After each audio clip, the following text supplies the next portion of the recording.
Your first reaction to this scene, I'm afraid, is probably not the correct one. This cub is completely alone. I don't see any other pride members nearby.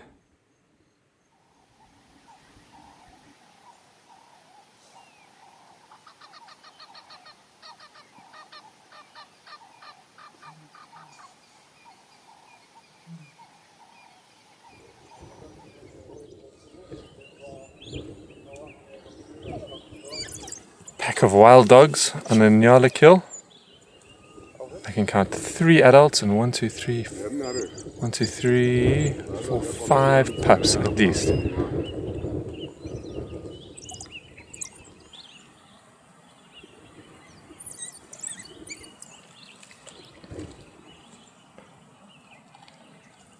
I hadn't even begun my game drive, and this is the sighting that we get. Well, I'd literally just begun my game drive. Hadn't done time for my intro, nothing.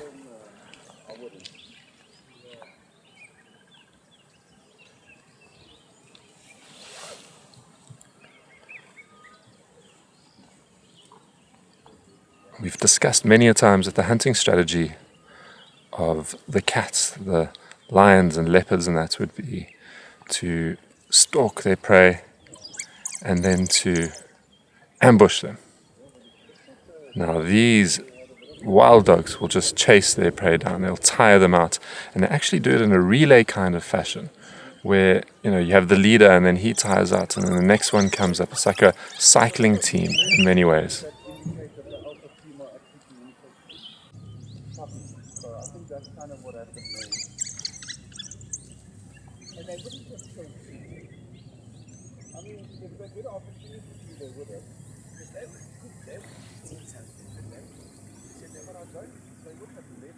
You notice they're far more slender-faced than the lions.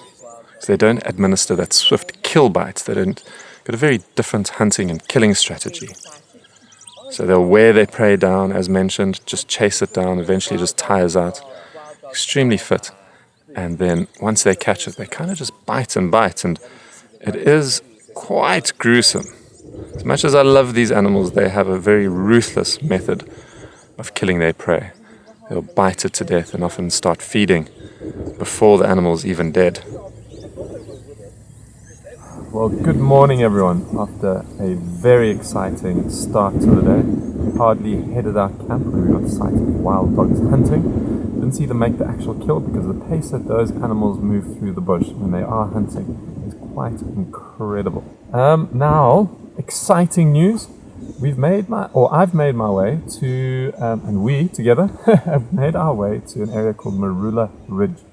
So Marula Ridge, as the name would suggest, lovely ridge, nice hill-like area, and a lot of beautiful marula trees around. So why we came here is because Red Road was sighted here. So that is very exciting. I'm going to look around for him. He was spotted going down to a puddle of water because we had some rain overnight, just a bit of rain, to go have a drink, and then headed back into the bush again. So that would indicate that he's probably made a kill somewhere, and now he's heading back to that kill, go quench his thirst and heading back there. But now, just to give you an idea of the scope of what we're dealing with here when we try to find these animals, and just to pay testament to how talented these trackers are, we are in an area. Manyeleti Game Reserve is about 24,000 hectares. 24,000 hectares, so I'm going to put that into acres for you quickly. That is over 59,000 acres. And in my experience here, the road network is far more sparse than the other reserves I've been to in north and south of here in the greater Kruger. So while it does make it challenging for game viewing, I think it's the challenge that the trackers enjoy, and I also know that it is very good for the ecosystem. So what happens is when you put in a road, it's not just those 2 tracks or that road and that part of the environment that gets damaged. Not at all, unfortunately. What happens is it affects the areas next to it as well. So you can imagine if you, it's kind of like a wake.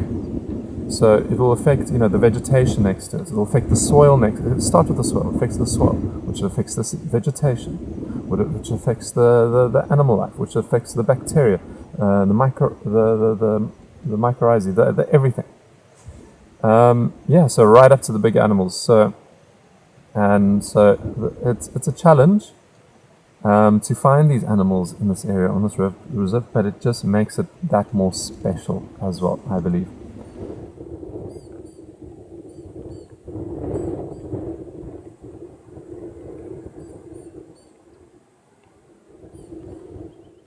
What we have here, sitting very proud on its nest, is a martial eagle, the largest raptor we have in the area.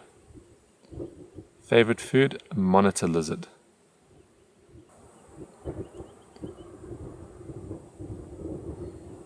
Now raptors like this, like the martial eagle, they kill with their feet. They'll land on their prey with a hard impact. And with that force and with the grip of those talons, and the piercing talons as they grip onto their prey, a combination of those will kill their prey.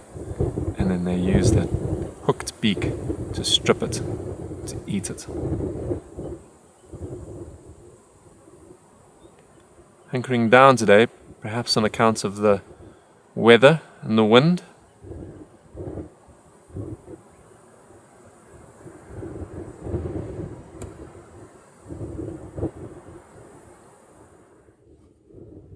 A very interesting bit of geology we have here.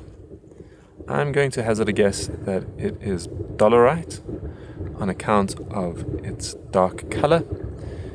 A mafic mineral-rich rock, giving it its dark color. An extrusive igneous, meaning that lava that came to the surface of the earth and then cooled down, forming finer crystals, once weathered results in very fine soils, like clay. But what interests me the most about this rock would be the smooth bits on the right. This is a rhino spar. This is where a rhino would come to give himself a good rub, to satisfy that itch, that urge to scratch. And it's been smoothed like that over thousands of years. Can you imagine? Thousands of years, the rhinos have been coming here to satisfy that urge to scratch.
I'm on the edge of the block where Red Road was last seen, and I have perched on top of an old termite mound here, a cheetah.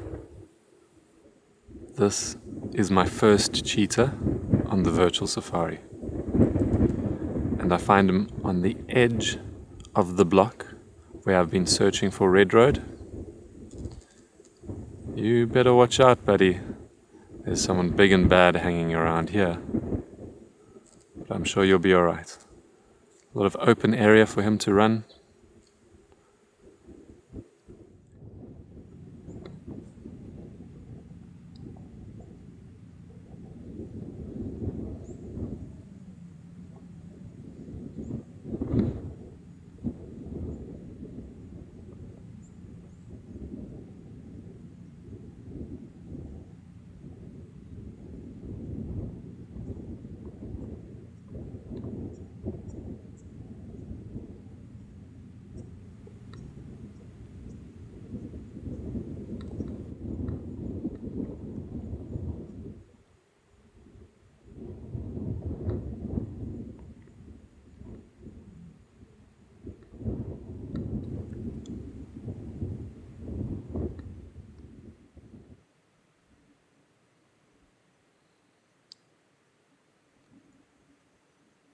Your first reaction to this scene, I'm afraid, is probably not the correct one.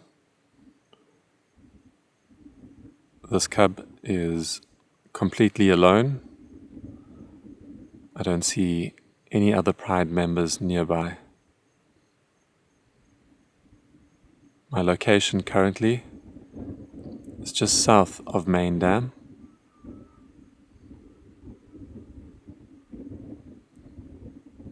Distressing scenes. We all know that lions are the only social cats. So this is, I dare say, unnatural. Unnatural for this animal.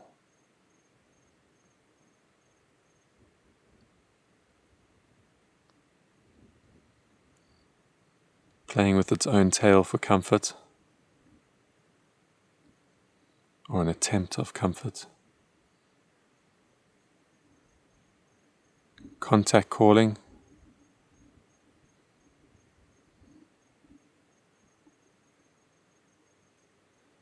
Pulling on my heartstrings.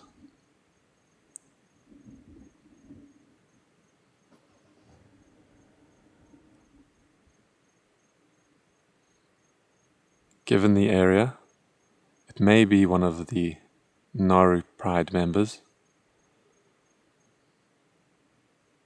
Still searching for the rest of the Pride.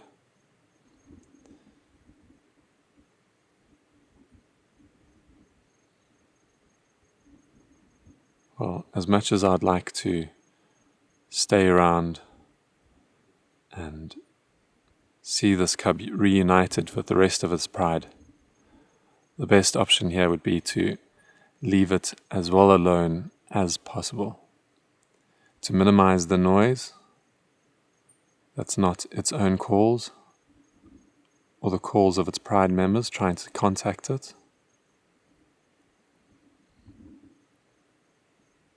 So I'm going to vacate the area in order to give this cub the best chance of reconnecting with the rest of the Pride.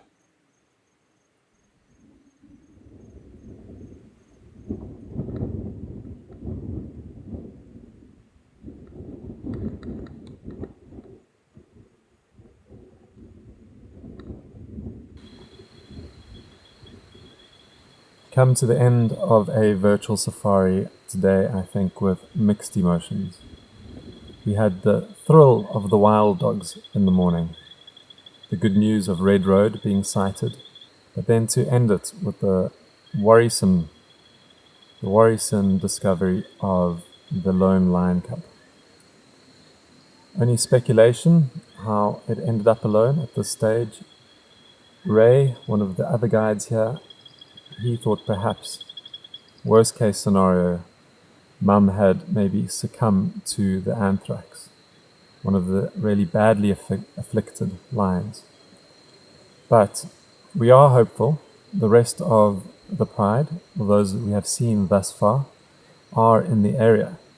So maybe in the still of the night or the morning, they'll hear one another's calls and reunite.